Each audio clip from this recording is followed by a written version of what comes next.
आज अपन बात करेंगे कि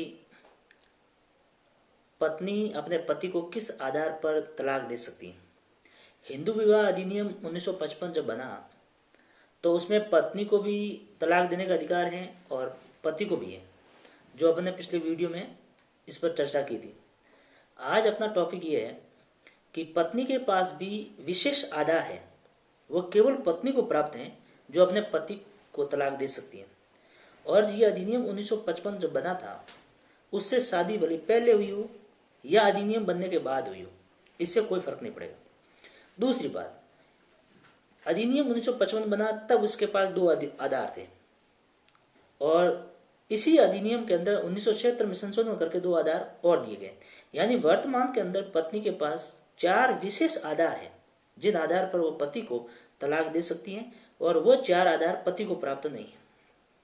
अब अपन चर्चा करते हैं वो 4 आधार कौन से। उसमें सबसे पहला आधार है कि यह अधिनियम लागू होने से पहले उसके पति ने द्वि विवाह किया हो।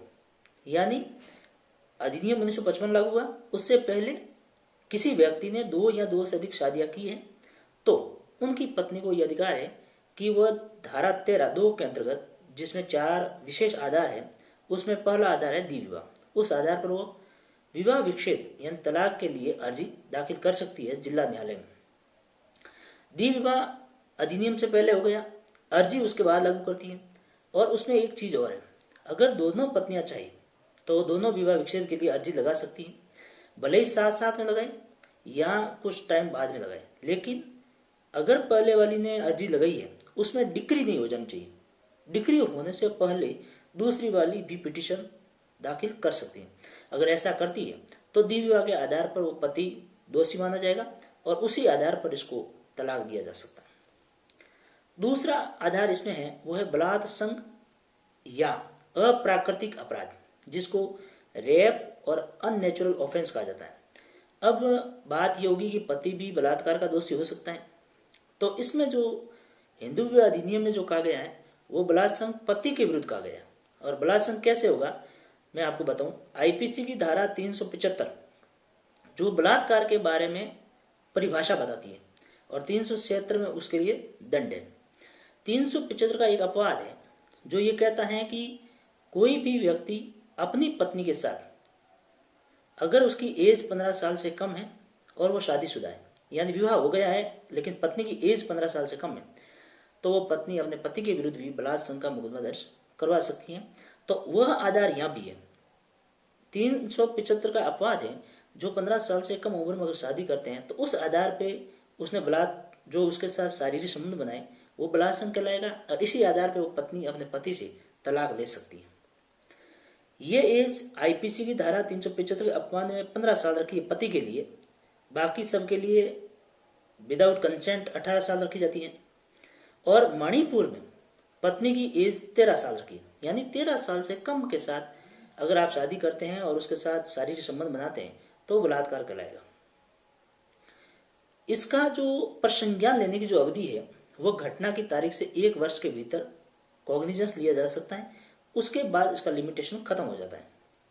दूसरा इसी में वो है अप्राकृतिक अपराध, यानी आईपीसी की धारा 377 जो ये ऑफेंस की बात करती है।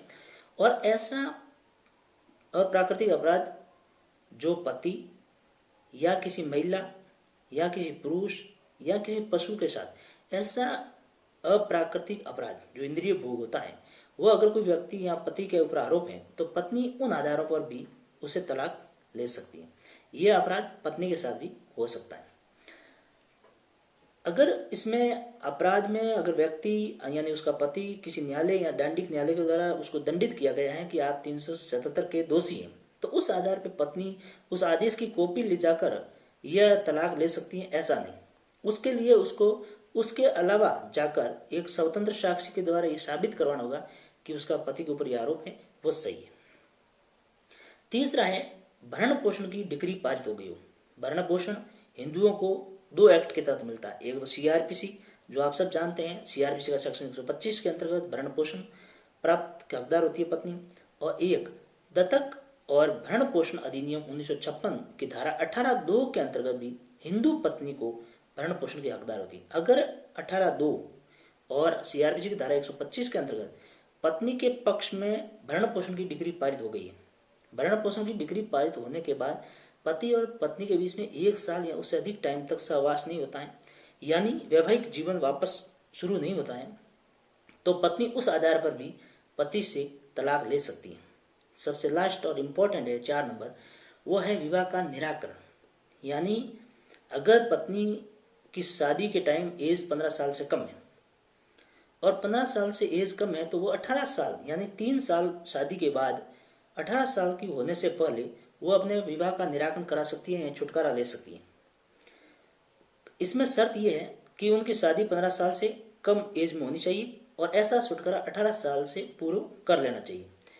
यह धारा बहुत इंपॉर्टेंट है, लेकिन इसमें आप 15 साल से पूर्व शादी हुई है और पति और पत्नी के बीच में शारीरिक संबंध बने हैं, या 15 के बाद 18 के बीच में जो भी शारीरिक संबंध बने हैं, इसका कोई महत्व नहीं है, वो नहीं माना जाएगा, लेकिन वो तलाक का आधार होगा। यह सेम ग्राउंड मुस्लिम विवाह विच्छेद अधिनियम 1939 की धारा 2 में भी है, और उसमें और हिंदू विवाह अधिनियम 1955 में फर्क केवल इतना है कि इसके अंदर आपकी एज 15 से 18 के बीच में शारीरिक संबंध बनाया जाता है तो उसको नहीं गिना जाएगा या नहीं माना जाएगा, वो मान्य नहीं है। मुस्लिम विवाह विच्छेद अधिनियम 1939 के अंतर्गत इस चीज का बहुत ध्यान रखना होगा कि वो 15 साल की एज से लगाकर 18 साल की एज के बीच में उन दोनों के बीच में शारीरिक संबंध या मैथ्यून नहीं होना चाहिए। अगर ऐसा होता है तो फिर वो मुस्लिम महिला मुस्लिम विवाह विच्छेद अधिनियम 1939 के अंतर्गत तलाक लेने की हकदार नहीं होगी।